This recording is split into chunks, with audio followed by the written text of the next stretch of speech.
প্রিয় শিক্ষার্থী বন্ধুরা, আজ আমি একাদশ এবং দ্বাদশ শ্রেণীর হিসাব বিজ্ঞান প্রথম পত্রের জাবেদা তৈরি করার সহজ কৌশল বা সহজ একটি পদ্ধতি আপনাদেরকে শিখিয়ে দেওয়ার চেষ্টা করব। তো প্রিয় শিক্ষার্থী, আমার সাথে থাকার জন্য আমার চ্যানেলটি সাবস্ক্রাইব করেন এবং পাশে থাকা বেল বাটনটি অন করে দেন।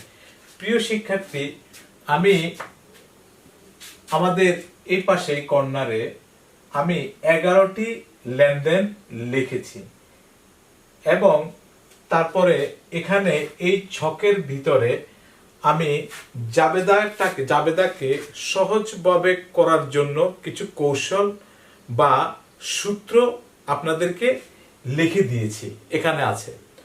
তো এই ছকের ভিতরে যে সূত্রটা বা যে পদ্ধতিটা দেওয়া আছে, এই পদ্ধতিটা যদি আপনি বুঝে যান তাহলে আপনারা অতি সহজেই জাবেদা করতে পারবেন।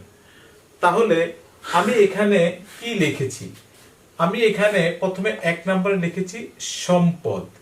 আপনাদেরকে অবশ্যই হিসাব বিজ্ঞানের সম্পদটাকে চিনতে হবে। তাহলে এখানে আছে কি, সম্পদ যদি বৃদ্ধি পায় তাহলে অলওয়েজ ডেবিট হবে, সম্পদ যদি হ্রাস পায় তাহলে ক্রেডিট হবে। 2 নম্বরে আমি দিয়েছি দায়। দায়টা যদি বৃদ্ধি পায় তাহলে ক্রেডিট হবে, আর দায় যদি হ্রাস পায় তাহলে অবশ্যই সেটা ডেবিট হবে। আচ্ছা, এরপরে আছে আমাদের 3 নম্বরে মূলধন। মূলধন যদি বৃদ্ধি পায় তাহলে ক্রেডিট হবে, মূলধন যদি হ্রাস পায় তাহলে ডেবিট হবে। এরপরে 4 নম্বরে আছে আমাদের আয়। আয় আপনারা জানেন হয়তো যে আয় অলওয়েজ ক্রেডিট, আয় হিসাব বিজ্ঞান অলওয়েজ ক্রেডিট। তাহলে আয়টা যদি বৃদ্ধি পায় তাহলে ক্রেডিট হবে, আয়টা যদি হ্রাস পায় তাহলে ডেবিট হবে। এরপর 5 নম্বরে আছে আমাদের ব্যয়। ব্যয়টা যদি, ব্যয়ের ব্যালেন্স হিসাব বিজ্ঞান অলওয়েজ ডেবিট, ডেবিট ব্যালেন্স ব্যয়ের। তো ব্যয়টা যদি বৃদ্ধি পায় তাহলে ডেবিট হবে, ব্যয়টা যদি হ্রাস পায়, কমে যায় তাহলে ক্রেডিট হবে। এরপর আমি লিখেছি উত্তোলন। 6 নম্বর আছে আমাদের উত্তোলন। উত্তোলনের সাধারণ ব্যালেন্স হচ্ছে সবসময় ডেবিট। তাহলে উত্তোলন যদি বৃদ্ধি পায় ডেবিট হবে, উত্তোলন হ্রাস পাইলে হবে আমাদের ক্রেডিট। তো প্রিয় শিক্ষার্থী, এখানে আমি যেই 11টা লেনদেন লিখেছি সেগুলাকে আমি আপনাদের এই সূত্রের মধ্যে ফেলে, মানে সূত্র দিয়ে বুঝিয়ে দিয়ে আমি এখানে জাবেদা তৈরি করব। যে জাবেদাগুলো তৈরি করলে আশা করি আপনারা অতি সহজে বুঝে যাবেন যে জাবেদাগুলো অ্যাকচুয়ালি কিভাবে তৈরি হয়। তো আপনারা একটু খেয়াল করেন। প্রথমে যেটা আমি লিখেছি 1 নাম্বার 1 তারিখে, সেটা হচ্ছে 1,50,000 টাকা 1,50,000 টাকা মূলধন নিয়ে ব্যবসা শুরু করলো।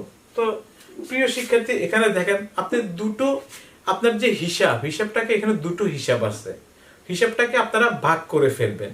একটা আছে আপনাদের প্রতিষ্ঠানে নগদ টাকা আসছে, নগদ মূলধন এনেছে যেহেতু, তাহলে নগদ টাকা আছে, তাহলে সম্পদটা বৃদ্ধি পেয়েছে। তো সম্পদ বৃদ্ধি পেলে আমরা যেটা লিখেছি, প্রথমে আমি তারিখ 1 দিয়ে দেই, নগদান হিসাব হবে ডেবিট, যেহেতু নগদটা সম্পদ বৃদ্ধি পেয়েছে, নগদান হিসাব হচ্ছে আমাদের ডেবিট। কত টাকা? 1,50,000 টাকা, 1,50,000 টাকা। আচ্ছা, এরপরে আমাদের আছে কি আরেকটি হিসাব জড়িত, সেটা হচ্ছে মূলধন। এখানে 2টা হিসাব জড়িত, একটা হচ্ছে নগদান হিসাব, একটা মূলধন হিসাব। তো মূলধনটা যদি বৃদ্ধি পায় তাহলে অবশ্যই ক্রেডিট হবে। এখানে আমি সূত্রে বলে দিয়েছি, তাহলে হবে মূলধন হিসাব ক্রেডিট 1,50,000, মূলধন হিসাব ক্রেডিট 1 লক্ষ, এখানে হবে 1,50,000। ওকে, আচ্ছা, তাহলে এটা আমাদের প্রথমটি গেল। এরপরে খেয়াল করেন, এরপর আছে আমাদের অতিরিক্ত 2 নম্বরে অতিরিক্ত মূলধন আনা হলো 50,000 টাকা। তাহলে আমাদের এখানে 2টা অ্যাকাউন্টে ভাগ করে ফেলতে হবে। অতিরিক্ত, একটা হচ্ছে অতিরিক্ত মূলধন আর একটা হচ্ছে নগদ, যেহেতু প্রতিষ্ঠানে নগদ টাকা এসছে তো যদি নগদ বৃদ্ধি পায় তার মানে সম্পদটা বৃদ্ধি পাইল। তাহলে প্রথমে আমি লিখবো আবার 2 তারিখে নগদান হিসাব হবে আমাদের ডেবিট। নগদান হিসাব ডেবিট। আমাদের কত টাকা আছে এখানে? অতিরিক্ত মূলধন আছে 50,000 টাকা। তাহলে আমি 50,000 টাকা লিখে দিব। এরপর আরেকটা হিসাব কি জড়িত? আমাদের মূলধন হিসাব। তো মূলধন হিসাব ক্রেডিট। মূলধন, এখানে আপনারা অতিরিক্ত মূলধন হিসাবটা লেখেন তাহলে সুন্দর হবে বেশি। অতিরিক্ত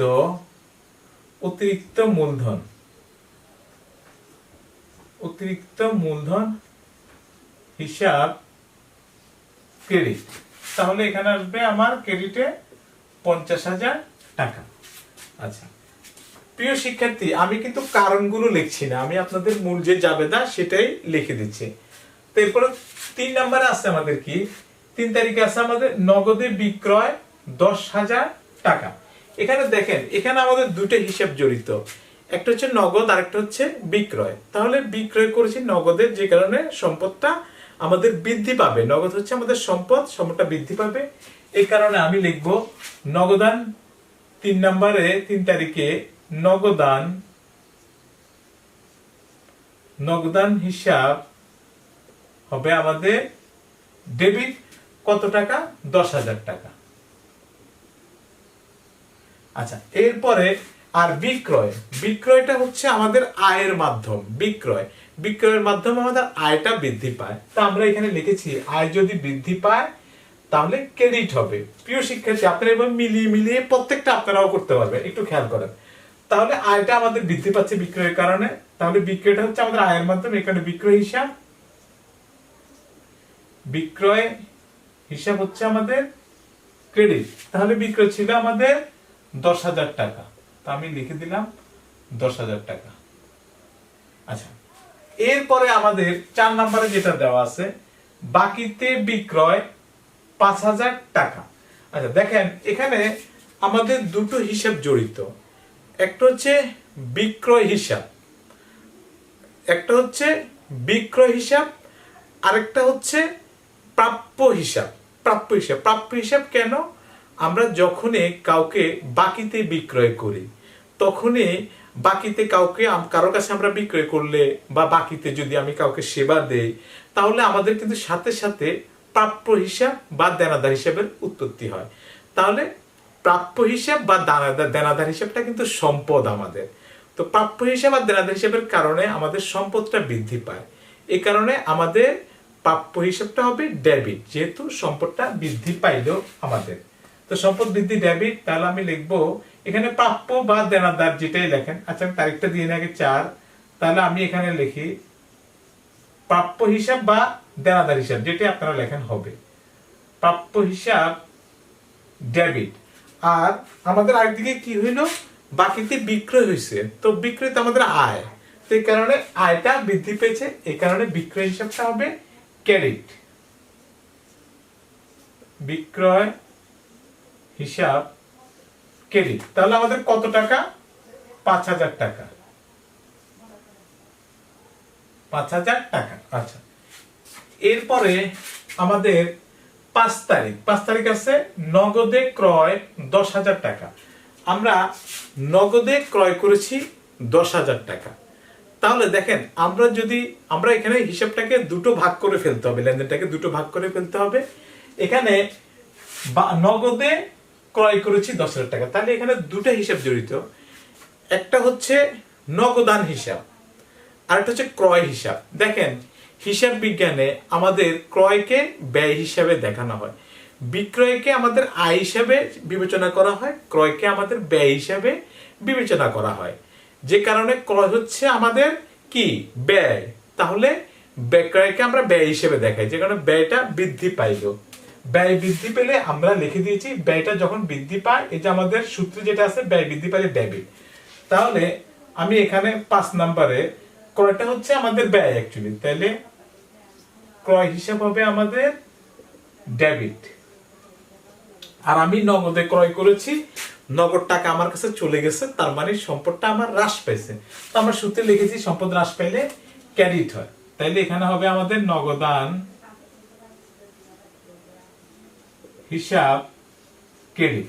কত টাকা আছে আমাদের? নগদে ক্রয় আছে আমাদের 10,000 টাকা, 10,000 টাকা। এরপরে আমাদের 6 নম্বরে আছে কি, 6 তারিখে বাকিতে ক্রয় 5,000 টাকা। দেখেন বাকিতে ক্রয় আছে 5,000 টাকা। এখানে এই লেনদেনটাতে দুটো হিসাবের উৎপত্তি হয়েছে। বাকিতে ক্রয়, দেখেন প্রথম হচ্ছে আমাদের ক্রয়টা জানি কি, আমরা আমাদের ক্রয়টাকে আমরা ব্যয় হিসেবে দেখাই। তাহলে ব্যয় বৃদ্ধি পাইলে ডেবিট হয়। এখানে যেটা আমি লিখেছি ব্যয় বৃদ্ধি পেলে ডেবিট হয়। তাহলে 6 তারিখে তাহলে আমি প্রথমে লিখব ক্রয় হিসাব ডেবিট। আচ্ছা, ক্রয় হিসাব ডেবিট হচ্ছে আমাদের এখানে ছিল কত? 5,000 টাকা, আমি লিখে দিলাম। এরপরে আমার একটা নতুন করে হিসাবের উৎপত্তি হয়েছে বাকিতে ক্রয় করার কারণে। বাকিতে ক্রয় করলে আমাদের কি হিসাবের উৎপত্তি হয়? যেহেতু আমরা ক্যাশে টাকাটা পেমেন্ট করি নাই, সেহেতু আমাদের একটা দায়ের উৎপত্তি হবে। সেখানে আমরা সেটাকে বলবো প্রদেয় হিসাব অথবা পাওনাদার হিসাব। তাহলে আমাদের এখানে দায়টা বৃদ্ধি পেয়েছে। দেখেন আমাদের দায়টা বৃদ্ধি পেলে কিন্তু ক্রেডিট হয়। দায় যখন বৃদ্ধি পায় তখন ক্রেডিট হয়। তো যে কারণে আমরা প্রদেয় হিসাব অথবা পাওনাদার হিসাবকে ক্রেডিট করব। তো আমরা লিখি এখানে প্রদেয় হিসাব। আপনারা প্রদেয় বা পাওনাদার দুইটাই লিখতে পারেন, যে কোনো একটা লিখবেন। প্রদেয় হিসাব ক্রেডিট 5,000 টাকা। আচ্ছা, এরপর হচ্ছে আমাদের 6, এরপর আছে আমাদের 7। 7 মধ্যে আছে ব্যাংক হতে 50,000 টাকা ঋণ নেওয়া হলো। ব্যাংক হতে আমি 50,000 টাকা ঋণ নিছি, তাহলে আমাদের দুটো অ্যাকাউন্টে প্রথমে ভাগ করতে হবে। একটা হচ্ছে আমাদের এখানে নগদান হিসাব আছে, আর একটা আসবে আমাদের ঋণ হিসাব। কিভাবে আমি একটু বুঝিয়ে দিচ্ছি। দেখেন আমি ব্যাংক থেকে যখন টাকাটা নিয়েছি, তাহলে আমার প্রতিষ্ঠানে নগদ টাকা এসছে, সম্পদ বৃদ্ধি পেয়েছে। তাহলে 7 নম্বরে আমাদের নগদান হিসাব ডেবিট হবে। নগদান হিসাব ডেবিট। ওকে, তো আমি ব্যাংক থেকে ঋণ নিয়েছি, তো ঋণ নিলে কি হবে? আমাদের দায়ের উৎপত্তি হবে, দায়ের সৃষ্টি হবে। তাহলে দায় বৃদ্ধি পেলে হবে ক্রেডিট। তাহলে আমরা লিখবো ঋণ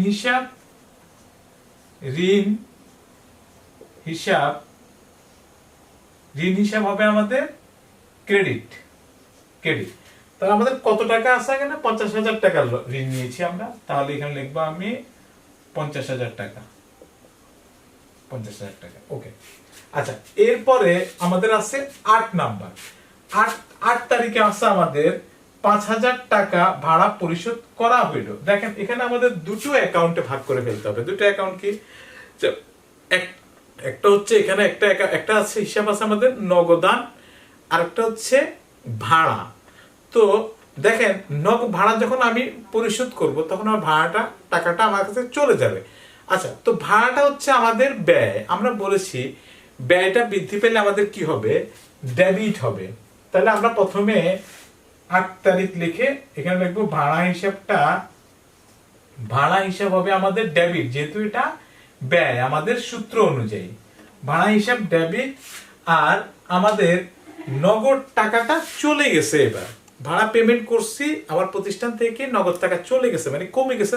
নগদ টাকা কমে যাওয়া মানে সম্পদ কমে যাওয়া। তো যে কারণে নগদান হিসাব ক্রেডিট লিখবো, কারণ নগদান হিসাব ক্রেডিট। কত টাকা আছে এখানে? ভাড়া পরিশোধ করেছি আমরা 5,000 টাকা।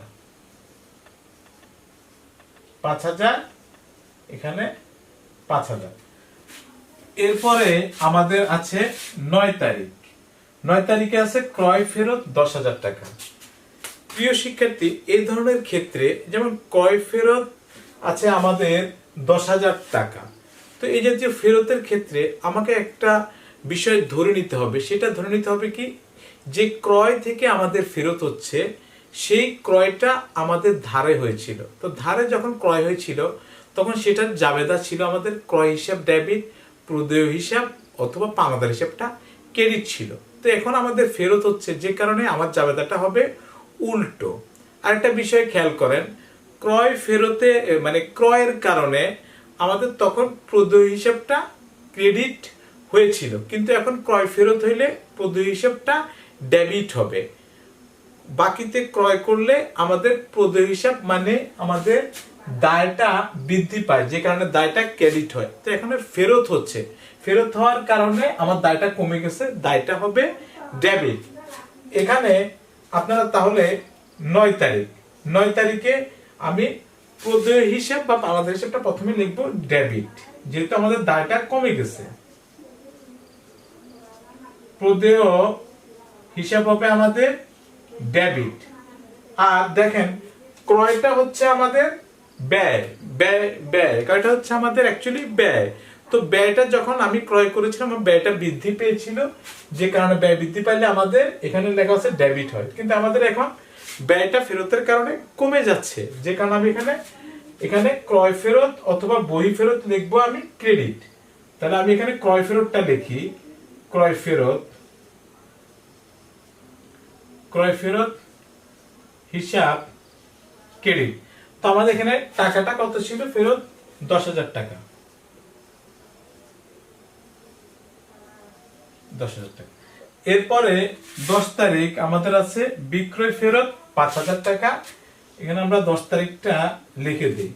তো বিক্রয় ফেরত আছে আমাদের 5,000 টাকা। এখানে আমাদের দুটো হিসাব জড়িত, একটা হচ্ছে বিক্রয় ফেরত অথবা আন্ত ফেরত, আরেকটি হচ্ছে আমাদের প্রাপ্য হিসাব বা দেনাদার হিসাব। দেখেন আমরা যখন বিক্রয় করি তখন আমাদের আয়টা বৃদ্ধি পায়, আর আয়টা বৃদ্ধি পাইলে আমাদের হয় ক্রেডিট।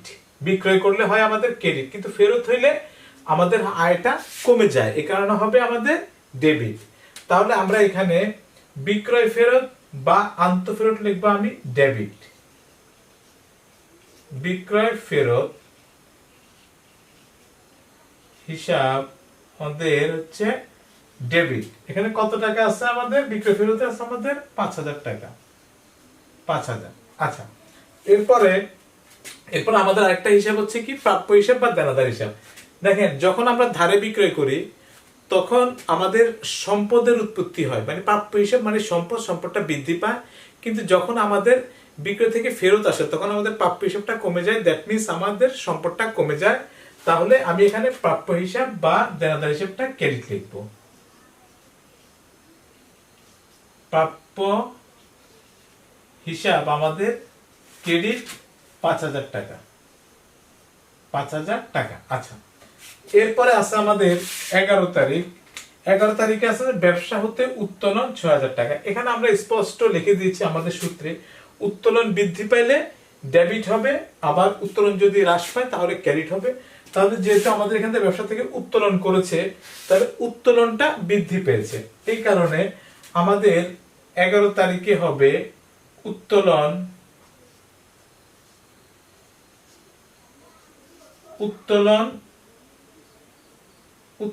হিসাব হবে আমাদের ডেবিট। ওকে, তো কি উত্তোলন করছে? এখানে দুটো হিসাব জড়িত ছিল, উত্তোলন হিসাব আর একটা হচ্ছে নগদান হিসাব।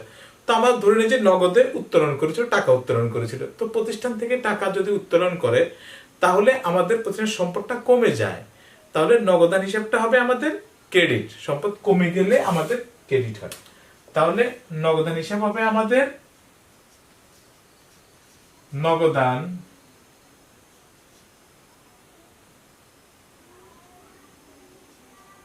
নগদান হিসাব ক্রেডিট। আচ্ছা, এখানে আছে আমাদের কত টাকা? 6,000 টাকা।